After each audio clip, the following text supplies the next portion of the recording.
Everyone, this is update for November 3, 2022, day 253 of the war, end of the day update. So today we actually start with some somewhat unusual uh, area, China. It looks like it's very far from Ukraine, but as those who are long-term viewers, they all know that's all interconnected world. There is no sort of separation. It's one big world where everything is extremely interconnected. So, few things about China. First of all, there is a lot of confusion about this zero COVID policy that's happening in China, and it's blamed on that on disruption in the supply and so on, and that the China will lift it very soon. The market, I think 2 days ago, got super excited. Was U.S. stock market specifically because it's the largest one was trading up. Reality of it is that zero COVID policy is probably not going to go away anytime soon, and the reason for that because zero COVID policy is just a euphemism. The real sort of goal of it is control of population and total control of population, and it's a tool. When you prepare for the war, you need to fully control population, and that's another sort of drop in the bucket that China is preparing for eventual invasion of Taiwan. So they really need to control population inside of the country, and using this as excuse, this allows them to do whatever is needed without sort of declaring formal sort of military martial law, right? So this is kind of like a substitute for that, and it doesn't look bad. It just looks like, okay, we super caring about the population, and that's why. And on international scene, that doesn't look like something, aggressive actions are being prepared. Another thing that China did actually is the Chinese leader met with, I believe he's also Vietnamese president, and they sort of, you know, settled their disagreements because both countries are pretty much enemies. And in the past, there was even war between China and Vietnam, even though both are communist countries.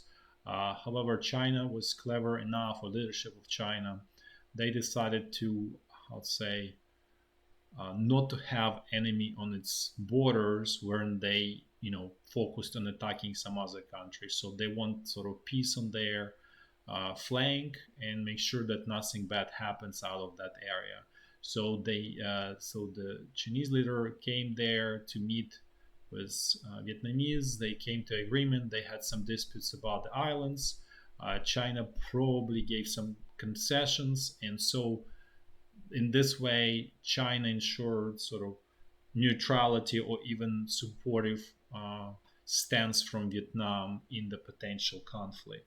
So as you can see, China is slowly making kind of like very um, moves in preparation that most people, most observers don't catch. Then, in terms of internally what's going on in China, there's new statistic came out on real estate sales in China on of the 100 largest real estate developers, which probably control let's say 80% of the market plus minus. Uh, so they dropped year to date for this 10 months since January through October included. They fell 44% year on year relative to 2021. So goes back to what I was saying. There is a tremendous economic implosion happening inside of China that you know most outsiders don't catch. But it's basically almost like a nuclear bomb is blowing up. But because China is quite insulated, even yes, it's integrated, but it's still quite insulated, especially in the West. It's quite not well understood uh, as what it truly is, and so there is this internal implosion, and real estate is one of the largest um, sectors of the Chinese economy, right? So I don't remember on top of my head, but it's like roughly like 30% of the GDP essentially there. And if you remember, I was also talking about the land sale, or the drop, sorry, the right way is to the drop of the government revenues, which dropped significantly. I don't remember, it was a huge number. I think it was like close to trillion US dollars, uh, which is about, I think it was like 18% or something of the Chinese budget at all levels. This includes, you know, top government, the government, like Chinese government for the entire country, and then local governments. And that's happening because this, sales of the real estate are, tanking essentially in China. So what this all means is there is huge desire, and probably easier solution is to channel all of this negative energy that's building up inside of China towards um, towards Taiwan, right?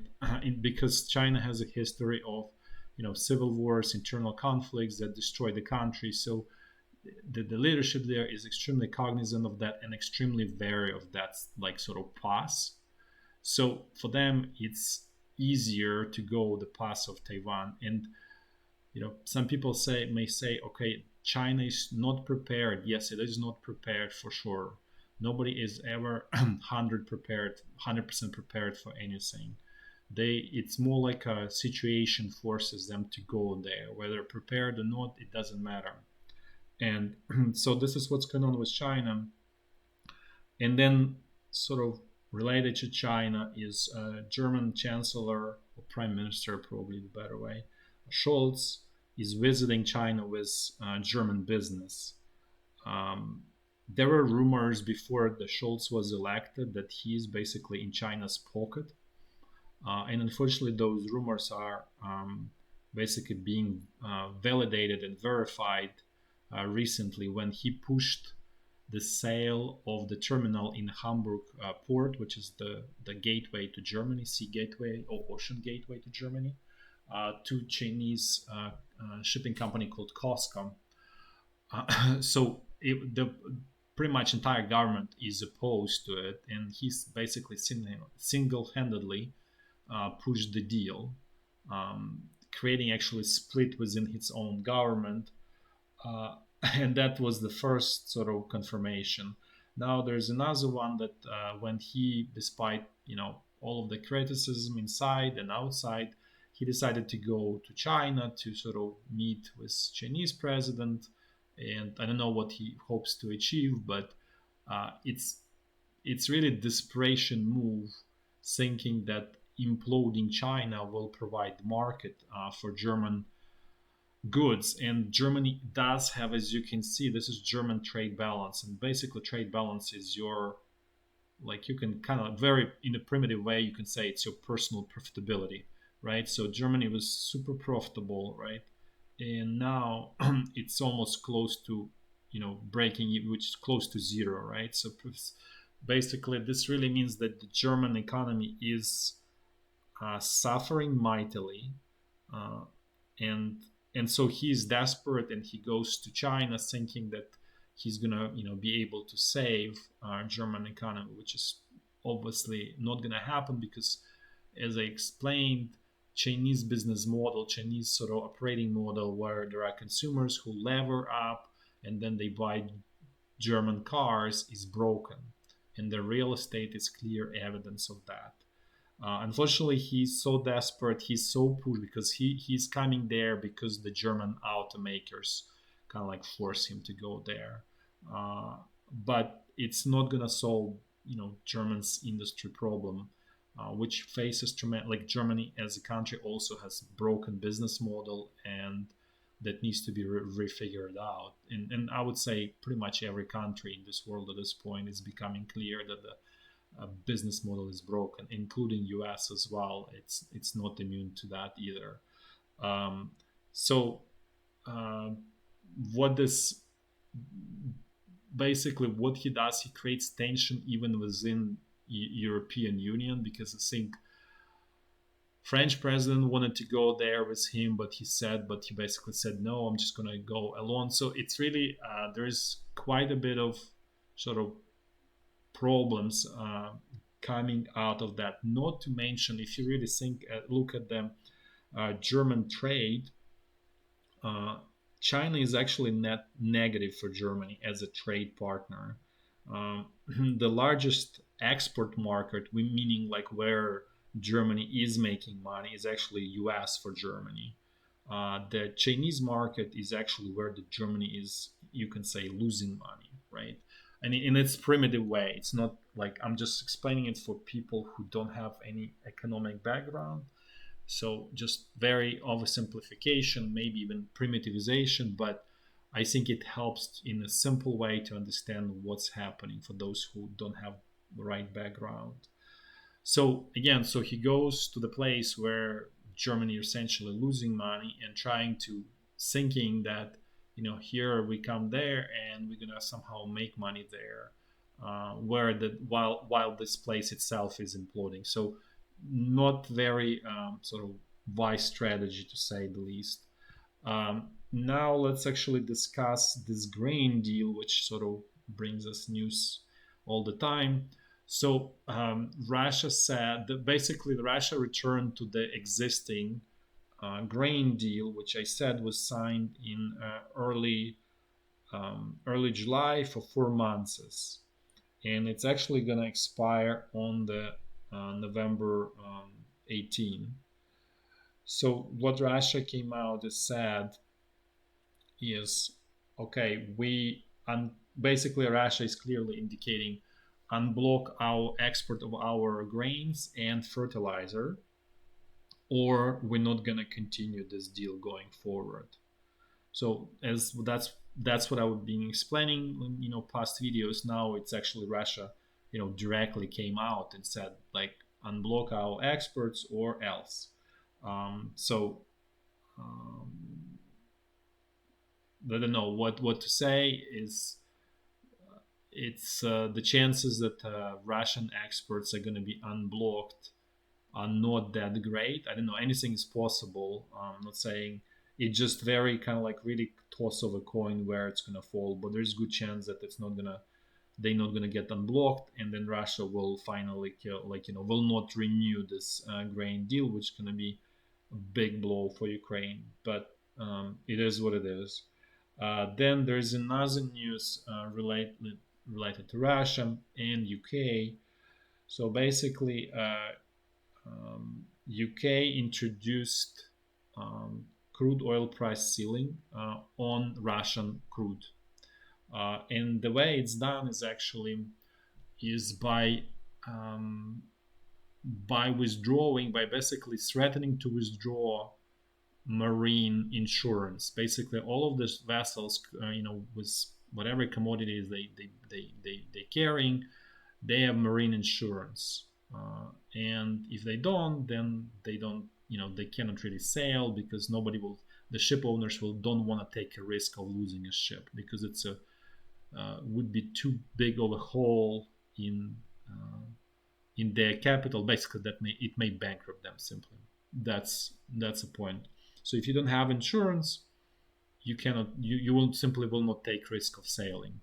So basically, what UK is saying is, okay, if this Russia has to sell oil at the prices we dictate, uh, or we gonna withdraw this marine insurance.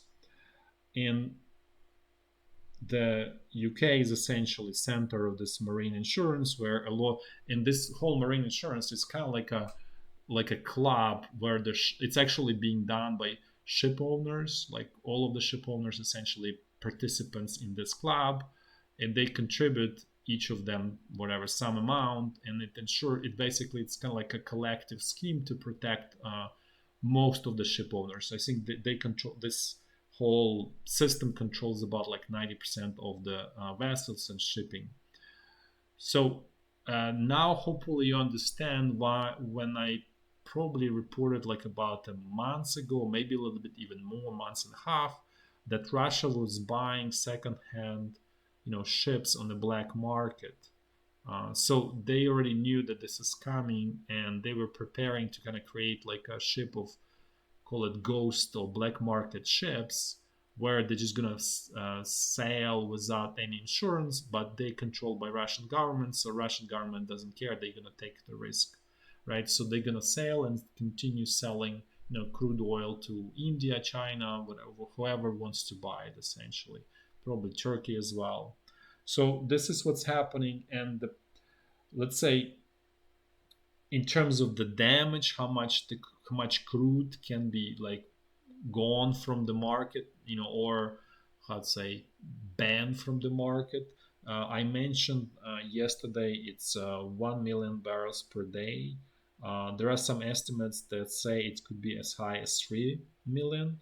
So that's really a large number. So Russia produces about 10.7 million barrels per day. Just for the reference, US produces 12, roughly 12 million barrels per day. So it's a large number that could be gone from the market, and the prices for crude, and then obviously all of the products that made out of it, I just probably go quite high, which again is going to create huge social tensions in Europe, especially, and in US as well. So around the Western world, basically. I'm sure Japan the same. So this is really gonna, you know, instead of solving the problem, it's gonna just aggravate problems that are inside of the West themselves. I mentioned about the Moldova, where there are large protests against the current government because of the high prices for natural gas, gasoline, diesel, and people simply too poor to afford that, and they just essentially they have no choice, right? Similar things are happening in Czech Republic, even though it's obviously much richer country relative to Moldova, but it creates tension everywhere, and it may, as I said, it may backfire in amazing ways. So now this is all update for this whole general strategic situation. Now let's switch to situation in Ukraine. Just quick update on the energy system, energy, I'd say, distribution system. Things were basically stabilized at this kind of like low level where people have this controlled blackouts for and it's also very random. Basically, this actually I wanted to say for how long, and it's really like fluctuates from day to day.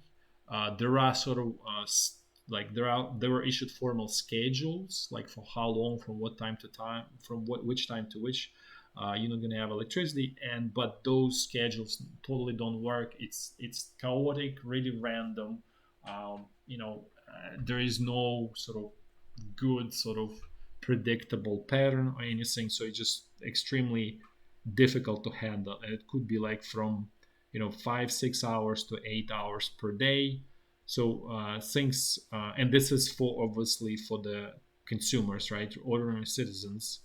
The things with the sort of industrial situation is essentially much worse, and essentially there's no ability to do any kind of business at this point in Ukraine. So things, it's basically the system has been stabilized at extremely low level, literally on the edge, and it's basically at the mercy of the Russian side to whether sort of like finish it off completely or allow it to function. Um, that's the situation with the system.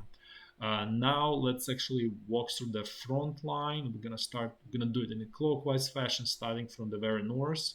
Situation along the state border, activity there is actually at very low minimal level. Things are fairly quiet relative to where they've been, let's say, months ago. So now let's quickly jump to North Luhansk front line. So things here are somewhat active. Russian troops are trying to counterattack and eliminate all of this Ukrainian bridgeheads on the eastern side of, I forgot the name of this tiny river. It's more like a stream, but nevertheless, it has I would say sort of swampy, not even swampy, but like very like wide riverbed, so it kind of, even though it's almost like a stream, but it still, poses a significant sort of hurdle to overcome essentially. And so Russian troops trying to basically keep Ukrainian side at bay. At the same time, Ukrainian side still tries and continues attacks that are not successful at this point. And as I said, the problem is that Russian troops are getting replenished. There are more soldiers, and so ability to defend increases significantly. So, and then as I said before, there is lack of skills on Ukrainian side, even though there are tools at at Ukraine's disposal that allow to break Russian defenses at, let's say, one, not everywhere, but if Ukraine chooses to, let's say, make this area the most important, where they want to succeed, there are tools that would allow to destroy Russian defenses here and to achieve that. It is going to be much harder right now relative to, let's say, months ago, but it's still possible. Let's put it this way. But unfortunately, there is definitely a lack of skills there. So now let's look at North Donbass front lines. Things here are pretty much the same. Wagner mercenaries like slowly hammering anti-Ukrainian defenses. Nothing sort of, no advances today. Um, and actually, they haven't had advances in a while, actually. But we'll see what happens there. This is the same picture for the sort of southern section of this North Donbass front line. Now let's look at what's going on at central Donbass front line. Things here are pretty much the same. Attacks out of the Pisky salient, where there starts to be like problems, like tactical problems for Ukrainian side, and unfortunately, it cannot fix it again because there is no skills to do offensives in the right way. Then there's quite a bit of activity of Russian troops here south of Novomikhailivka, and at the same time, Ukrainian troops trying to counterattack. So it's apparently tense fighting going on there. Uh, Still unclear the goal and so on, and the scale of the magnitude of how many units involved here. But there's apparently some tense situation here. Then Russian troops completely bogged down here in Pavlivka. They control southern portion. Ukraine controls northern portion of the village. Then they try to kind of test their luck. They shifted direction of the attack towards west. There is a village here, so they try to attack here to see if they can sort of find solution, basically breaks through here and kind of like attack Vuhledar from the rear or from the flank essentially. But so far no luck here. And then Ukrainian troops actually tried to attack towards west here out of Velika Novosilka. Let's actually look at this is Zaporizhya front line. So because it's all kind of like crossover. So this is this attack by Ukrainian side from the Velika Novosilka at village Remivka. Again, also no success, no luck here. So basically, everywhere here is status quo otherwise. Now let's quickly look at situation on Kherson bridgehead. Since here are quite actually no major attacks or counterattacks, Ukrainian command is actively focused on destroying Russian pontoon bridges, even boats. So there were actually today there was evidence of the successful attacks by Ukrainian troops against Russian boats. They were destroyed. Also against the I think pontoon bridge. So there's definitely sort of work being done, but it wasn't done sort of consistently in the past. But if this continues the way it is, as I said, this bridgehead will be lost for the Russian side.